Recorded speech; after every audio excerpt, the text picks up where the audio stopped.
Break के बाद सभी का स्वागत और आइए बात करते हैं आज के फोकस से जुड़ी हुई।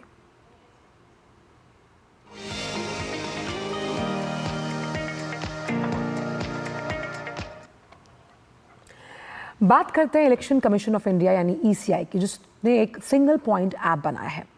इस एक ऐप से इलेक्शन कमीशन से जुड़े जो तमाम 40 ऐप्स हैं उन्हें अंडर वन ब्रांच यानी कि एक ही सुविधा इस मंच पर मिलेगी।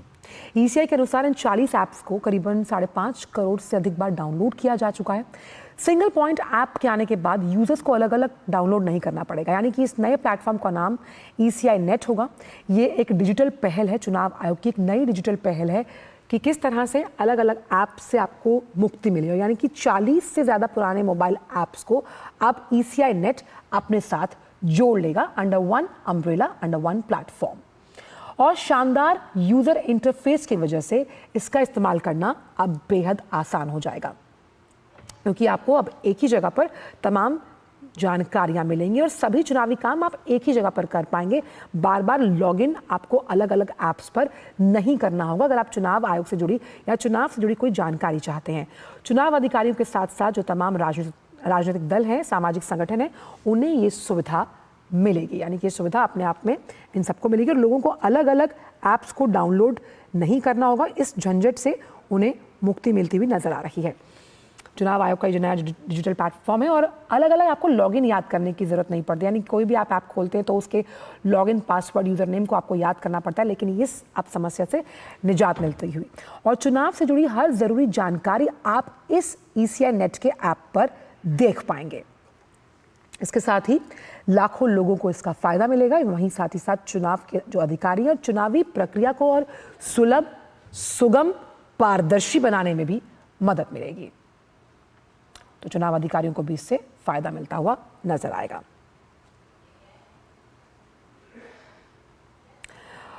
और आज के इसी फोकस पर चर्चा करने के लिए बेहद खास मेहमान हमारे साथ जुड़ रहे हैं अक्षय राउत साहब, former DG Election Commission of India. Akshay ji, आपका बहुत बहुत स्वागत है हमारे इस खास शो पर। और पहला सवाल यही है कि चुनाव आयोग की जो ये डिजिटल पहल है, ये कितनी युगांतकारी आप मानते हैं, क्योंकि 40 ऐप्स को अब इस ईसीआई नेट से जोड़ा जाएगा जो पारदर्शी सुविधा को और आगे लेकर जाएंगे चुनाव आयोग की। आपने जैसे कहा, ये बहुत अहम पहल है और ये दिखाता है कि जिस भारत निर्वाचन आयोग समय के साथ और टेक्नोलॉजी के साथ मूव कर रहा है। एक समय था जो आप जो है ऐप्स जो हैं, चाहे किसी भी संस्था के लिए एक फैशन स्टेटमेंट था जी। एक से बाद एक आप जुड़ते गए। मतलब मैं पिछले 5-10 साल की बात कर रहा हूं, जबकि आप एक खोलना या आप इंस्टॉल करना एक बहुत बड़ा फैशन था। तो कोई भी जरूरत को मीट करने के लिए आपका यूटिलिटी भी था। लेकिन एक समय आया कि आपके क्लटर्स हो रहे हैं। आप कोई भी स्मार्टफोन ले लीजिए आप लोगों का, तो उसमें देखिएगा कि सारे ऐप्स में भर गए हैं स्क्रीन और जगह ही नहीं है, क्योंकि बहुत सारे यूटिलिटी जो इंसान को जरूरत होता है, खाने पीने की, दुकान की, रेशन की, बुकिंग की, तरह तरह की यूटिलिटी, वो तो अवॉइड नहीं कर सकते ना, आप उसको रखेंगे। बाकी जो चुनाव है, मुझे लग रहा है कि चुनाव एक चीज है भारत जैसे देश में जिसके साथ की सबसे ज्यादा स्टेक होल्डर लगे हुए हैं। जैसे आप लोगों को पता होगा कि हमारा तो करीब 100 करोड़ मतदाता बन चुके हैं, जो इलेक्टर्स बोलते हैं। हमारा इलेक्टोरल लिस्ट वर्ल्ड की पता नहीं कितने कंट्री का कितने गुना है। तो ये लोग सब, इनको कुछ सूचनाएं चाहिए जरूर, चुनाव के समय चाहिए, चुनाव के बाहर के समय में चाहिए। जैसे नॉर्मल समय में इलेक्टोरल रोल रिलेटेड इंफॉर्मेशन बहुत चाहिए, रजिस्ट्रेशन के लिए चाहिए और चेंज ऑफ एड्रेस वो सब के लिए चाहिए। और चुनाव के समय में कहां, कब, कैसे चुनाव हो रहा है, कैसे लोग जाके वोट दे सकते हैं, उसके बारे में भी सूचनाएं चाहिए। तो सूचना तो चाहिए ही, लेकिन ये सूचना अगर हर चीज में, जैसे कि आपने अभी सही कहा कि हमारा इलेक्शन में तो 50 लाख एम्प्लॉइज हैं। हमारा तो जैसे डिस्ट्रिक्ट इलेक्शन ऑफिसर्स जो है वो करीब 800 हैं, 750-800 हैं। हमारा इलेक्टोरल रजिस्ट्रेशन ऑफिसर 4000 से ऊपर है। हमारा बीएलओ 10 लाख के ऊपर है, बूथ लेवल ऑफिसर। तो ये सबको अलग अलग सूचना चाहिए, सबको सेम सूचना नहीं चाहिए। तो लेकिन इनको सूचना की ओवरलोड भी नहीं करना चाहिए और जो इनको चाहिए वो मिलना चाहिए। मुझे लग रहा है कि जब भारत निर्वाचन आयोग के प्रयास है कि ये सारे जितने था उसको इकट्ठा करके, इंटीग्रेट करके एक ट्रैफिक जंक्शन से सबको अपने अपने चीजों को जाने के लिए मौका मिलेगा, जब ये बनेगा और रिलीज जी। होगा, मुझे लग रहा है कि बहुत इमेजिनेटिव होगा, क्योंकि टेक्नोलॉजी में इलेक्शन कमीशन या भारत की मान लें या इलेक्शन कमीशन पर्टिकुलरली मान लें, तो कभी तो टेक्नोलॉजी में कभी नहीं कमी नहीं है। जी। लेकिन जब ये फाइनली इंटीग्रेटेड ऐप या वेबसाइट बेस्ड कुछ एक डिजिटल फॉर्मेट निकलेगा, मुझे ये विश्वास है कि ये बहुत ही फ्रेंडली होगा और पीछे जो लोगों का जो कंप्लेन है, जो एक्सेस करने के इश्यूज हैं, वो सब सॉर्ट आउट होगा। जी। अब जैसे इलेक्शन मैनेजमेंट में एक्सपेंडिचर कंट्रोल हो रहा है, सिक्योरिटी मैनेजमेंट हो रहा है और बूथ मैनेजमेंट हो रहा है, इलेक्ट्रॉनिक वोटिंग मशीन के मैनेजमेंट हो रहा है, ये सबके लिए जो जो ऑफिसर उसको करेंगे उसका अलग अलग ऐप है। जी। लेकिन एक अगर जगह में सब इंफॉर्मेशन रह जाए और ट्रैफिक जंक्शन जैसा, जिसको लेफ्ट जाना है, जिसको राइट जाना है, जिसको सामने जाना है जाए, तो मुझे लग रहा है कि बहुत वो सही रहेगा। लेकिन देखने वाला है कि कितना सहूलियत मिलता है। इन दिनों इलेक्शन कमीशन का जी। काफी सारे रिफॉर्मिस्ट अप्रोच रहा है, बहुत सारे चीज उन्होंने किया है, जैसे कि एक बूथ लेवल ऑफिसर्स के साथ उनका ओरिएंटेशन डिस्कशन शुरू हुआ है, बात शुरू हुआ है, एक पॉलिटिकल वर्कर्स का ट्रेनिंग भी शुरू हुआ है, बहुत सारी चीज। लेकिन ये एक चीज मुझे लग रहा है कि ये बहुत ही ओवरड्यू जी। था, क्योंकि जी। कंफ्यूजिंग है। बहुत सारे आप रहेंगे, खाली खाली में इलेक्शन कमीशन का नहीं, दूरदर्शन की भी बात समझ लीजिए। आपका अगर 20-30 आप रहेगा तो लोग कहाँ हैं, लोग आपके बाजार में डूब जाते हैं, कंफ्यूज हो जाते हैं। आपने बहुत ही रोचक तरीके से इसे यूजर इंटरफेस फ्रेंडली भाषा में समझाया कि ये कितना ज़्यादा सुगम होने वाला है तमाम उन अपने वोटिंग राइट का इस्तेमाल करने वाले हम जैसे लोगों के लिए। लेकिन इसे यूज़र फ्रेंडली बनाना अपने आप में आपको कैसा लगता है, क्योंकि अभी बिहार विधानसभा इलेक्शंस आने वाले हैं और उस लिहाज से तमाम जानकारियां अंडर वन रूफ अगर आपको मिलती हैं, तो जो चुनाव से जुड़े तमाम अधिकारी हैं उनके साथ साथ जो वोट देने जा रहे हैं उनके लिए भी एक सेतु का काम करेगा। बिल्कुल बिल्कुल, आपने सही कहा। और बिहार चुनाव में शायद मुझे लग रहा है कि इसका प्रयोग करने को एक कंपनी को चांस मिलेगा। आगे आगे और भी इलेक्शन है अगले साल।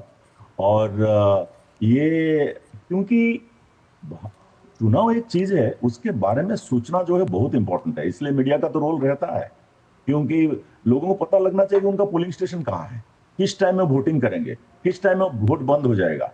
जो बीएलओ है उसको अलग तरह का इंफॉर्मेशन चाहिए। और आजकल जितना सारे, जैसे मान लीजिए मनी पावर को रोकने के लिए, मसल पावर को रोकने के लिए जो इलेक्शन कमीशन के जो औजार हैं, जो उनका विंग्स हैं, जो उनका फोर्सेस हैं, वो कैसे काम करेंगे, वो भी कनेक्टेड रहेंगे वो आपस के साथ। मुझे लग रहा है कि ये बहुत बड़ा एक लेकिन पहल है। लेकिन अंग्रेजी में इसे कहा जाता है ना, the proof of the pudding is in the eating. जब ये सामने उभर कर आएगा हम देखेंगे उसका क्या यूटिलिटी है। लेकिन मेरा उससे बहुत उम्मीद है कि इलेक्शन कमीशन का जो हमने काम देखा है कि एक इलेक्शन से दूसरे में सीखते हैं। जी। पिछले 75 साल में एवरी इलेक्शन और आने की जो चुनाव की प्रक्रिया है वो पुराने सीख के ऊपर आधारित होता है।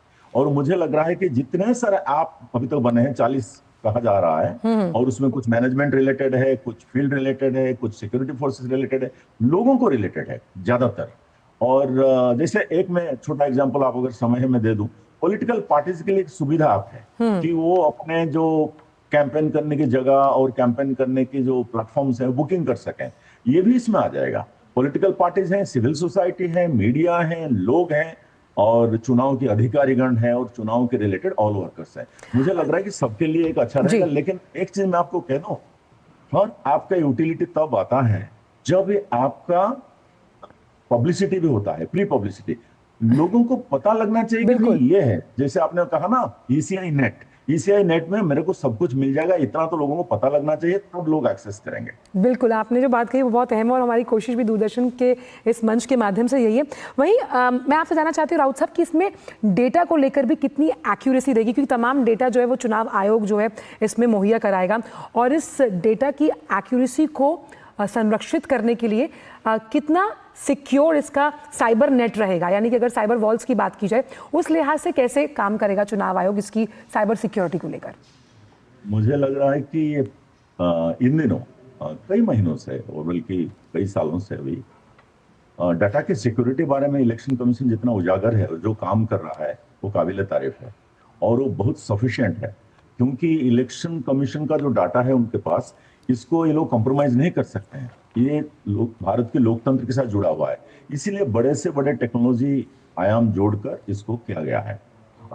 लेकिन उसके साथ साथ आपने और एक शायद प्रश्न किया कि डेटा के एक्यूरेसी के बारे में, इसीलिए इन्होंने इलेक्शन कमीशन ने एक डिसीजन लिया है कि ये जो एंट्री होगा information data only election commission के ऑथराइज्ड ऑफिसर्स करेंगे। जी। दूसरा एक बहुत बड़ा, क्योंकि इन दिनों डाटा के बारे में, वोटर टर्नआउट वगैरह वगैरह के बारे में कुछ जैसे जिसमें कम्युनिकेशन गैप है, इस तरह का कुछ गलतफहमियां हुआ है पिछले कुछ चुनाव में या कुछ जगह में।